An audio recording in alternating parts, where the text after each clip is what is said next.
The date was October 26 in 1962. And the location was a New York Central train yard, just outside Syracuse, New York. There, in the very late evening, roughly 11 o'clock p.m., a sheet metal worker by the name of Jim Gerace was busy just doing his job. Jim was not really a remarkable guy. He was pretty average, but that's okay. Most people are. That's why it's called average. He had a wife, 2 kids, and another on the way, and worked a decent job for New York Central. And though he would later say that he did once have dreams about becoming a railroad engineer himself, he wasn't. He worked for the railroad, yes, but with sheet metal, as part of the maintenance personnel that was needed to keep the locomotives and cars moving. That night his job was to check the pipes that led from the locomotive's sandboxes to make sure they would work properly, just before this particular consist was to head out. At the time, it wasn't coupled to the train, but did consist of 4 locomotives, who were sisters. All of them were EMD GP20s. Information on this particular incident is very hard to come by, and details are scant in terms of which locomotives precisely were involved, but I know that some art of the incident that someone did on DeviantArt is wrong, because those numbers do not actually belong to GP20s that worked for New York Central. The road numbers for New York Central's GP20s were between 6100 and 6114. They had a total of 15 of them. Thus, the 4 that were involved in this incident, well, it was one of them. 4 of the 15. Your guess is as good as mine as to which ones exactly. Regardless though, Jim, at the age of 25, was not new to this job. He had done it plenty of times before, and was pretty accustomed to the usual goings-on of the rail yard. Despite not exactly knowing how these diesels worked, he knew the function of the parts of them that he was responsible for keeping up to snuff. When he climbed on board to start his work, the locomotives were sitting by the fueling platform, and taking on, well, fuel, which they would need for their journey. Once they were done fueling up, they would be coupled to their train, which was to be quite long. A half-mile long train of heavy freight cars. Hence why they were using 4 diesels for this particular run. While Jim was busily working, he did observe that the train began to move, but this didn't alarm him because this is actually pretty normal. He'd already observed the yard engineer, Robert Cox, at the controls of the lead engine, and standard procedure for the yard operations at that time was for the engines to be back 200 feet through a switch, then move forward on a parallel track through another switch where they would be parked, awaiting their road crew. And sometimes, depending on the length of time Jim would need to make sure everything was working, the engines would be moved again to couple to the train. So it was completely normal for him to still be on board when they started moving the locomotives around, because, well, multitasking. Things gotta move quickly around there, and because of the specific job that Jim was doing, there was no need for the locomotives to stay still. However, soon it was noticed by Jim that something was unusual about this. The locomotives did back up, like normal, but when they moved forward again, they started picking up a lot of speed, like way more speed than normal. And it was kind of strange. In the meantime, a man by the name of David Fleming, who was a fireman, was standing on the ground near the fueling platform and began having some concerns of his own. He had hand signaled for the consist to move forward through the second switch and park, but instead they just ran straight past him. What's happening? A yard foreman would come up to Fleming and ask him what the heck was happening, and Fleming didn't know. But nobody panicked because they did see Engineer Cox on board, so they thought maybe he had made a mistake, maybe he had pressed the wrong switch, or something. There was no need to panic at that point. That was until Fleming discovered Engineer Cox on the ground, not on the train. He had fallen off the consist and seemed dazed and confused. No one was at the train's controls. Fleming saw to Cox while the foreman ran to sound the alarm, contacting the dispatcher over in Rochester. He reported an unmanned runaway that was loose in the yard and heading out towards the main line. Meanwhile, Jim, who was aboard, though nobody knew it then, was still kind of wondering what the heck was happening, though he didn't panic at this point. He knew the train was going in the wrong direction, not going at all where they were supposed to, but he figured Engineer Cox was still in control, and thought that maybe there'd been a change of plans or something he didn't know about, so he just kind of chilled for a bit. He thought about jumping off, but the train was going about 20 miles per hour at that point, so he thought, I'll just wait. No need to do anything that might get me injured. Well, it didn't take long for things to start becoming a bit more alarming. By sheer dumb luck, the path the 4 diesels were on didn't actually have anything on it, so they just kind of zigzagged through the yard until they finally got towards the main line. They could have derailed things at that point, and a nearby switch tender, Bill Welch, knew it. He contacted the tower operator Stanley Davis and warned him about what was coming, and Davis decided that while he could just let the thing crash, he didn't really have the authority to just decide that, and given they just didn't know what was going on, he knew there was still a lot of room to work with on the main line, so he decided to align the switch that would allow the runaway to get to the main line. He then personally called Rochester to let them know exactly where it was, moving westbound on track number 1. The acting head dispatcher in Rochester at the time was a man by the name of Sam Giglia, and at first he also didn't panic because New York Central had some pretty modern technology equipped on their diesels. Automatic Train Controller, ATC. Giglia knew that if there was a train going down the rails that went past a stop signal, the locomotive would be, automatically stopped. So he told Davis to simply leave them on the track, but just don't give them the go-ahead light. That would cause the ATC to stop it, and the situation would be over. Then it didn't stop. In fact, it got faster. Oh, okay, so it's gonna be one of those nights. Excellent. What was happening? Well, see, here's the thing. The brakes were on. Indeed, they were already set to full. But you know what else was set to full? The engines. The master throttle of the first locomotive was already telling all the locomotives to be at full power, and the air brakes that the GP20s had were in no way sufficient to counteract the full power of their engines. And before you ask about dynamics, don't. While EMD did issue GP20s with dynamic brakes, those were an option. New York Central GP20s didn't have dynamic brakes at all. They only had the air brakes. So yeah, basically what I'm saying is that the ATC wasn't helpful because it was programmed to activate the brakes, the only brakes the engines had, and it was not set up to also turn off the power. In retrospect, maybe having it do both those things might have been a bit prudent, but hey, we learned from our mistakes. Davis was reported as this big black juggernaut of steel and death roared past him. It was doing about 35 miles per hour, and only getting faster. When they hit the main line, Jim finally realized that, okay, actually, I might be in some trouble here.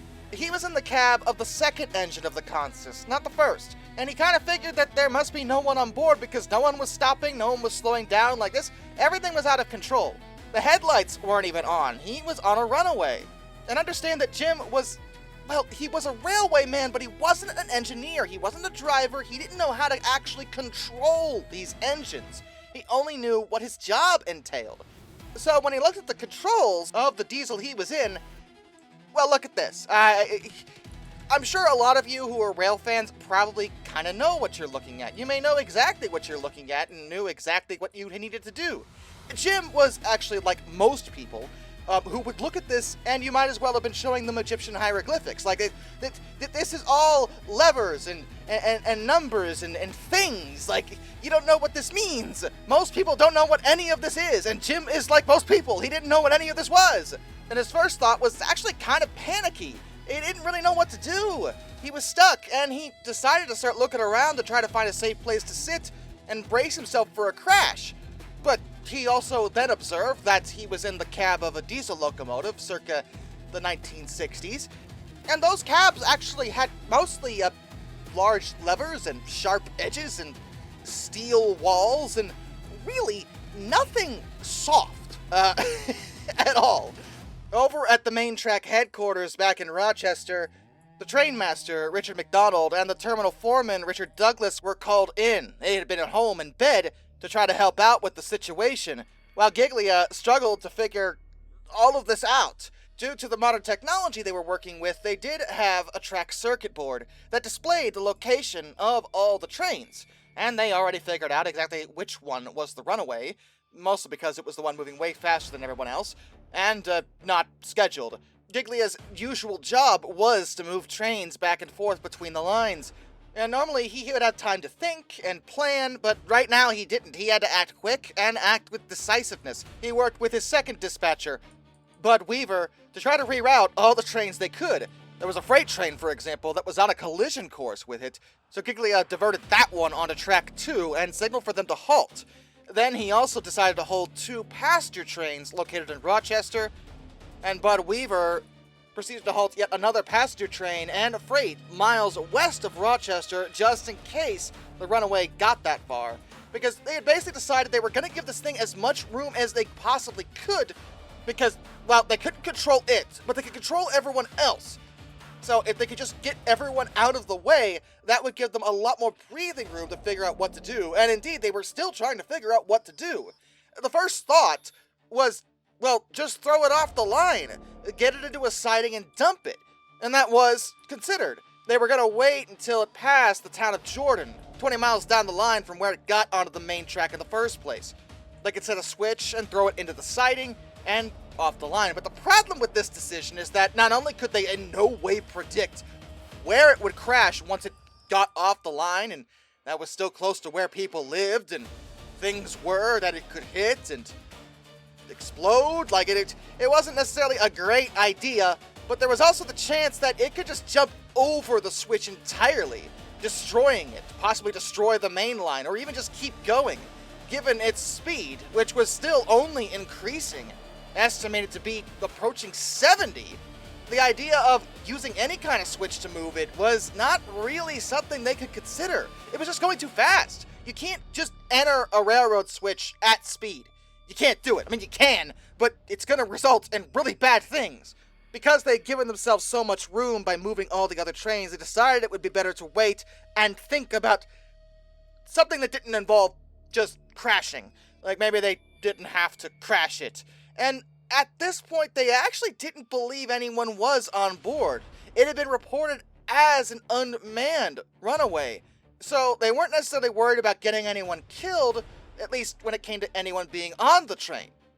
But someone was on the train. They just didn't know that. Though it didn't take them long for them to be told that actually that might be the case. Because back at the Syracuse yards, the foreman was counting heads to make sure everyone was accounted for. And then they realized that Jim wasn't there. Quickly it dawned on them that, oh, maybe he's still on the train because he was supposed to deal with the sand, but oh no. So they did call Rochester again to let them know that, hey, we might actually have a man on the train. Also, he probably won't be of much help. Because they knew what Jim's job was. They knew him. And knew he wasn't trained on, well, locomotive operation. And they also deduced that if he was on this runaway, and he did know what he was looking at and how to stop it, well, why wouldn't he have done that already? You know? And indeed, that was kind of the issue. Jim didn't know what the heck he was doing. And in the meantime, Giglia and the rest of them tried to scramble to get everything out of the way. There was another issue involving a train called BF3, which was another heavy freight. That train was running west, ahead of the runaway, the same direction. And you might think, oh, well, then they should be fine, right?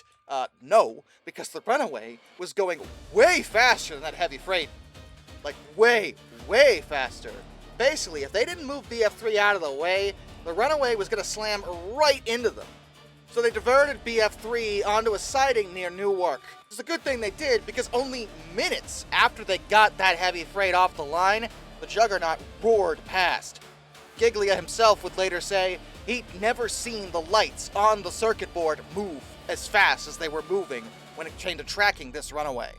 But they had come up with a plan at this time, because it had passed another train, and they decided to tell the crew of BF3, hey, uncouple your 5 locomotives, and you're gonna chase the runaway down. Oh, okay, just like with Crazy Eights, right? Yeah, on paper, it makes sense. You catch up, you couple up, and you use your brakes to drag the thing into a, reasonable speed and bring it to a halt, or at least slow enough where you can get on board and turn it off. Like, not a bad plan.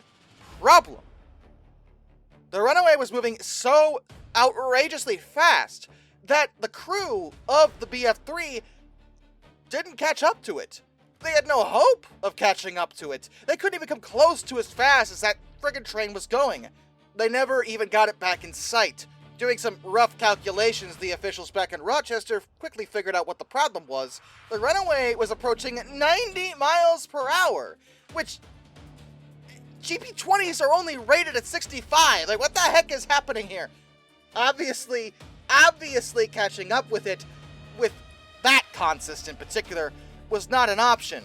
Though they did consider sending a lighter, faster yard engine after them. They were quickly running out of time.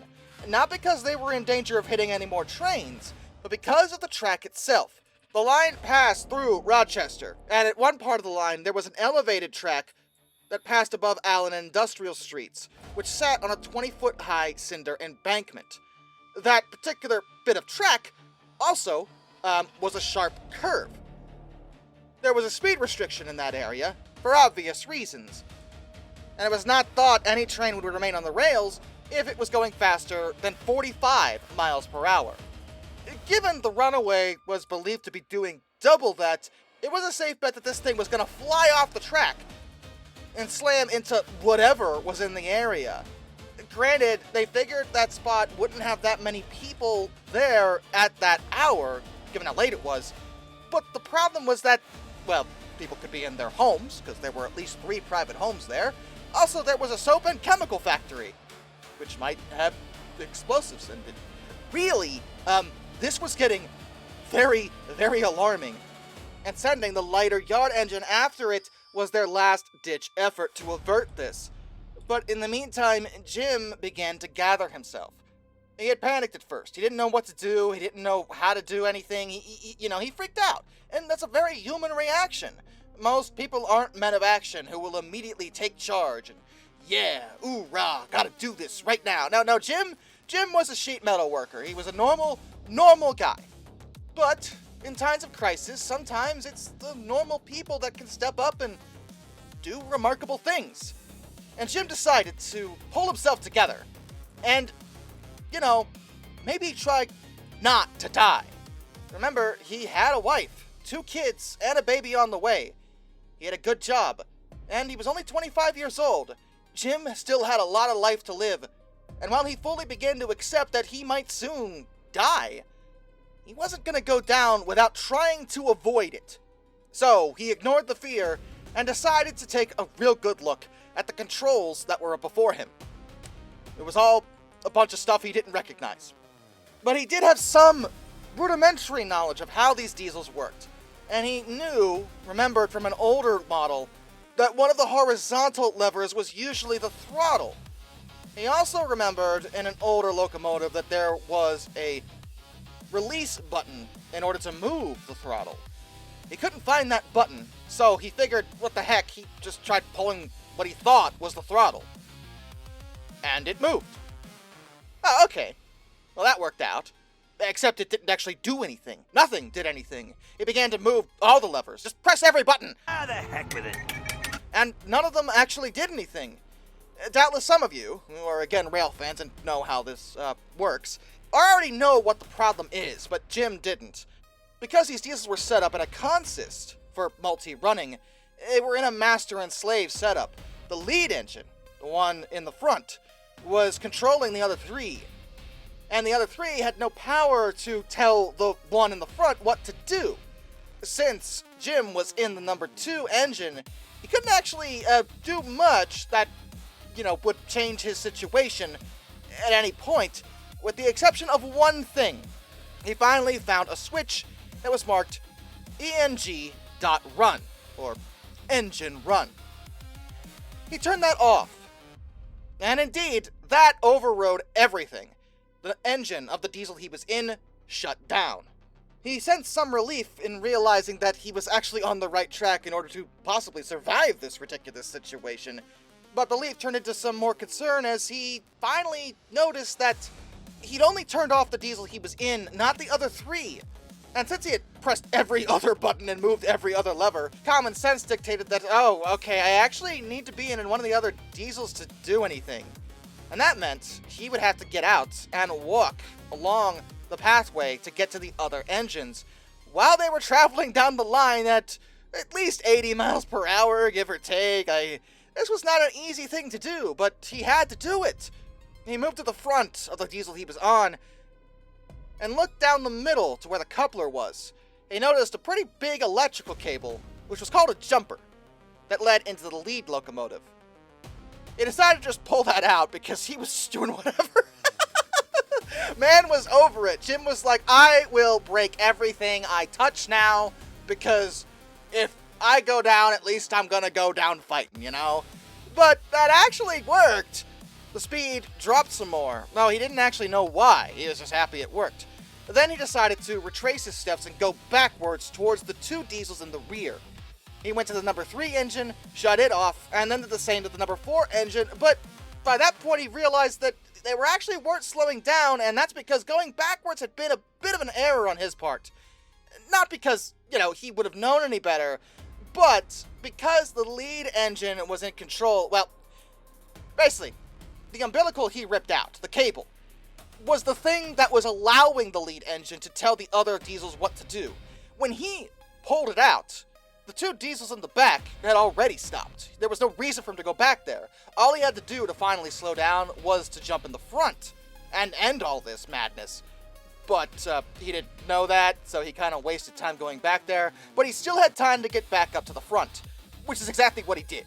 He walked all the way back to the front, got in the lead engine, and shut her down. It was 12:15 a.m., and that sharp curve in Rochester was only 3.5 miles away. But finally, it was over.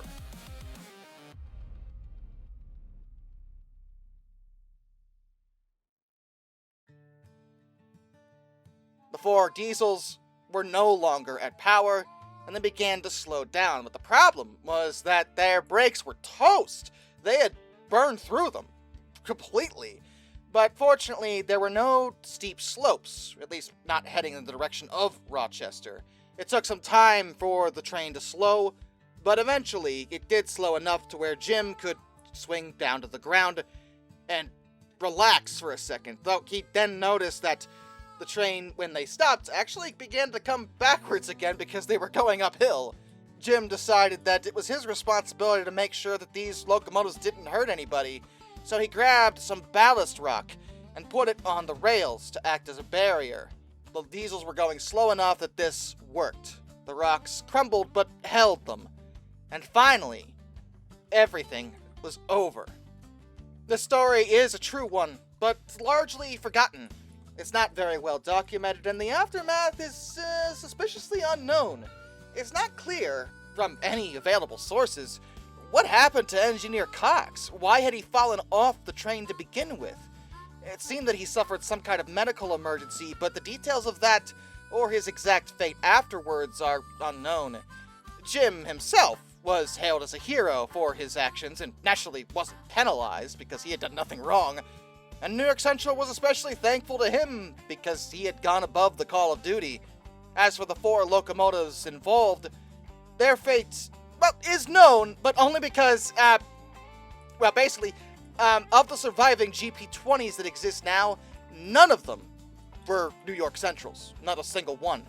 It is known the GP20s that New York Central had went to Penn Central when they merged with Pennsylvania Railroad.